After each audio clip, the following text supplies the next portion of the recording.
प्रभु यीशु का पवित्र वचन उत्पत्ति 6 का 1 से लेकर 22 तक। फिर जब मनुष्य भूमि के ऊपर बहुत बढ़ने लगे और उनके बेटियां उत्पन्न हुई, तब परमेश्वर के पुत्रों ने मनुष्य की पुत्रियों को देखा कि वे सुंदर हैं, सो उन्होंने जिस जिसको चाहा उनसे ब्याह कर लिया। और यहोवा ने कहा, मेरा आत्मा मनुष्य से सदा लो विवाद करता न रहेगा, क्योंकि मनुष्य भी शरीर ही है, उसकी आयु 120 वर्ष की होगी। उन दिनों में पृथ्वी पर दानव रहते थे, और इसके पश्चात जब परमेश्वर के पुत्र मनुष्य की पुत्रियों के पास गए, तब उनके द्वारा जो संतान उत्पन्न हुए वे पुत्र शूरवीर होते थे, जिनकी कीर्ति प्राचीन काल से प्रचलित है। और यहोवा ने देखा कि मनुष्यों की बुराई पृथ्वी पर बढ़ गई है, और उनके मन के विचार में जो कुछ उत्पन्न होता है सो निरंतर बुरा ही होता है। और यहोवा पृथ्वी पर मनुष्य को बनाने से पछताया, और वह मन में अति खेदित हुआ। तब यहोवा ने सोचा कि मैं मनुष्य को जिसकी मैंने सृष्टि की है पृथ्वी के ऊपर से मिटा दूंगा, क्या मनुष्य, क्या पशु, क्या रेंगने वाले जंतु, क्या आकाश के पक्षी, सब मिटा दूंगा, क्योंकि मैं उनके बनाने से पछताता हूँ। परंतु यहोवा के अनुग्रह की दृष्टि नूह पर बनी रही। नूह की वंशावली यह है, नूह धर्मी पुरुष और अपने समय के लोगों में खरा था, और नूह परमेश्वर ही के साथ साथ चलता रहा।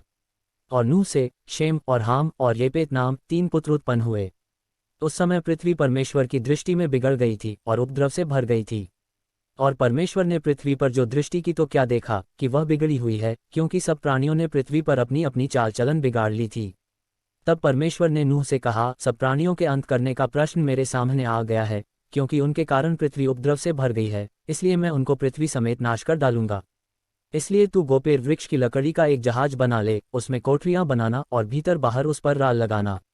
और इस ढंग से उसको बनाना, जहाज की लंबाई 300 हाथ, चौड़ाई 50 हाथ और ऊंचाई 30 हाथ की हो।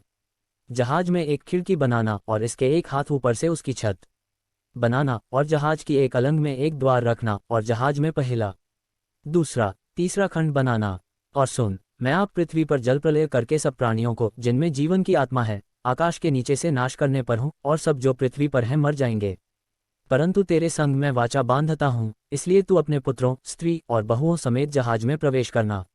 और सब प्राणियों में से तू एक एक जाति के 2-2 अर्थात एक नर और एक मादा जहाज में ले जाकर अपने साथ जीवित रखना। एक एक जाति के पक्षी और एक एक जाति के पशु और एक एक जाति के भूमि पर रेंगने वाले, सब में से 2-2 तेरे पास आएंगे कि तू उनको जीवित रखे। और भांति भांति का भोज्य पदार्थ जो खाया जाता है उनको तू लेकर अपने पास इकट्ठा कर रखना, सो तेरे और उनके भोजन के लिए होगा। परमेश्वर की इस आज्ञा के अनुसार नूह ने किया।